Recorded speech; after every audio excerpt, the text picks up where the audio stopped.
اور اگر یہ لوگ تم کو جھٹلاتے ہیں تو ان سے پہلے نوح کی قوم اور عاد اور سمود کی قومیں بھی اپنے پیغمبروں کو جھٹلا چکی ہیں، اور قوم ابراہیم اور قوم لوط بھی، اور مدین کے رہنے والے بھی، اور موسیٰ بھی تو جھٹلائے جا چکے ہیں۔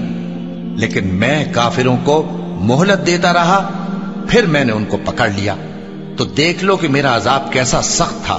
چنانچہ بہت سی بستیاں ہیں کہ ہم نے ان کو تباہ کر ڈالا کہ وہ نافرمان تھیں، سو وہ اپنی چھتوں کے بل گری پڑی ہیں، اور بہت سے کنویں بیکار اور بہت سے مضبوط محل ویران پڑے ہیں۔ سو کیا ان لوگوں نے ملک میں سیر نہیں کی تاکہ ان کے دل ایسے ہوتے کہ ان سے سمجھ سکتے اور کان ایسے ہوتے کہ ان سے سن سکتے؟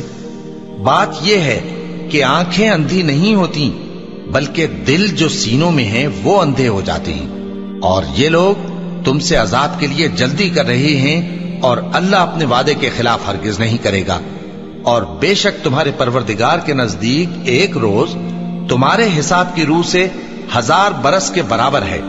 اور بہت سی بستیاں ہیں کہ میں ان کو مہلت دیتا رہا جبکہ وہ نافرمان تھیں، پھر میں نے ان کو پکڑ لیا، اور میری ہی طرف لوٹ کر آنا ہے۔ اے پیغمبر، کہہ دو کہ لوگوں میں تو تم کو کھلم کھلا خبردار کرنے والا ہوں، تو جو لوگ ایمان لائے اور کام نیک کیے ان کے لیے بخشش اور عزت کی روزی ہے، اور جن لوگوں نے ہماری آیتوں میں اپنے خیال میں ہمیں عاجز کرنے کے لیے دوڑ دھوپ کی وہ اہل دوزخ ہیں۔